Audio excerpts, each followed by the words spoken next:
सागर धनखड़ की पिटाई करने के बाद सुशील कुमार पहलवान हरिद्वार क्यों गए थे? दरअसल उस वक्त ये खबर आई थी कि सागर धनखड़ की पिटाई करने के बाद जब सुशील कुमार पहलवान ने काला जठेड़ी को फ़ोन किया था, तब काला जठेड़ी ने फ़ोन पर ही सुशील कुमार को देख लेने की धमकी दी थी।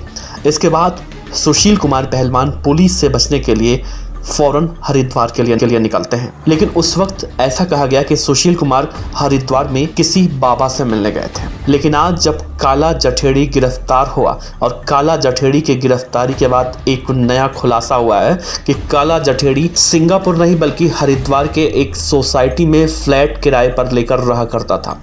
तो अब ये सवाल उठने लगा है कि क्या सुशील कुमार पहलवान हरिद्वार में उस बाबा से मिलने गए थे या फिर काला जठेड़ी से समझौता कराने के लिए गए थे, और समझौता नहीं हुआ उसके बाद वो वहाँ से फरार हो गए। तो क्या सुशील कुमार पहलवान को इस पूरे मामले में काला जठेड़ी के बारे में जानकारी थी? काला जठेड़ी कहाँ रहता है? क्या सुशील कुमार को इस बात की जानकारी थी? पूरी बात बताएंगे आपको, लेकिन उससे पहले आप ये खबर सुनिए कि आखिर काला जठेड़ी हरिद्वार में कहाँ रहता था, किस सोसाइटी में रहता था, और उसे सोसाइटी में फ्लैट किराए पर दिलवाने वाला कौन है। तो कई राज्यों का मोस्ट वांटेड गैंगस्टर संदीप उर्फ काला जठेड़ी हरिद्वार की एक सोसाइटी में सिख बनकर रह रहा था, और उसके साथ वही लेडी डॉन अनुराधा चौधरी उर्फ मैडम मिंज भी रहा करती थी।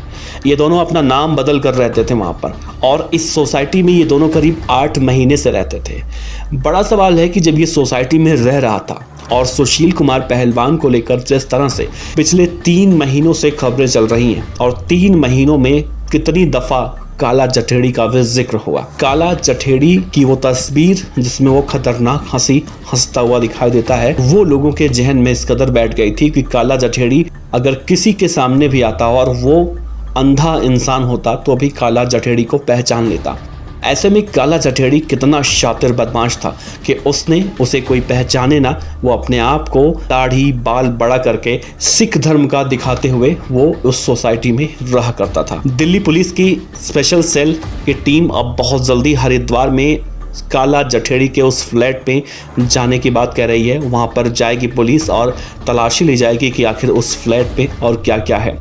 पुलिस इस पूरे मामले में ये भी पता करेगी कि इनको फ्लैट किसने दिलवाया था और इनकी सहायता आखिर कर कौन रहा था। स्पेशल सेल की काउंटर इंटेलिजेंस यूनिट के एक अधिकारी ने कहा है कि हरिद्वार की एक सोसाइटी में काला जठेड़ी 8 से 9 महीने से सिख बनकर रह रहा था, दाढ़ी बढ़ा लिया था। दिल्ली पुलिस ने जब इसे सहारनपुर से गिरफ्तार किया, वो उस समय सिख की वेशभूषा में था।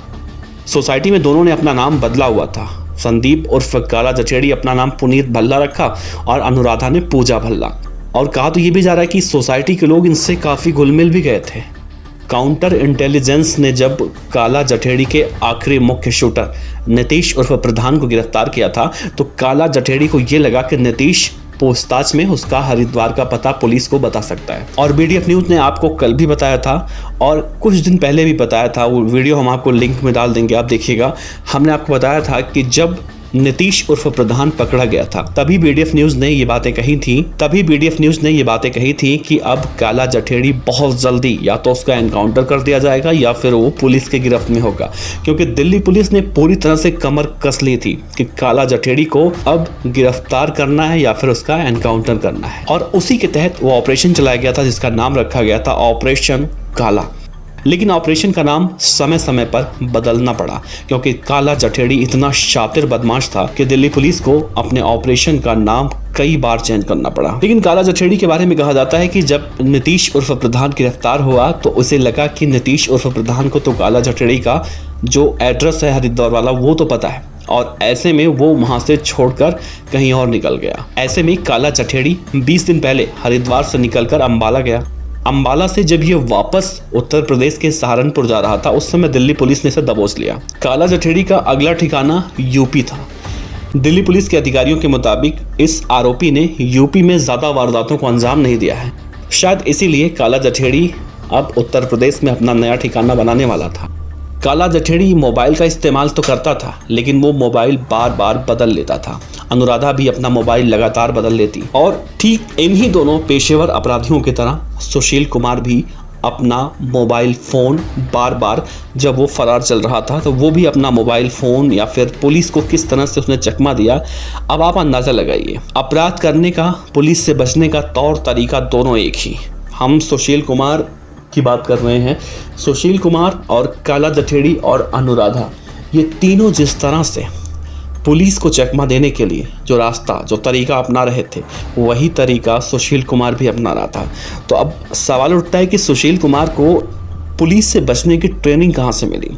क्या जो बातें कही जा रही थी कि काला जठेड़ी को सुशील से डर है, सुशील को काला जठेड़ी से डर है, क्या ये सब बातें ठीक वैसी ही निराधार बातें हैं, भ्रमिक बातें हैं, जैसा कि काला जठेड़ी सिंगापुर में रहता था, ऐसी बातें कही जा रही थी?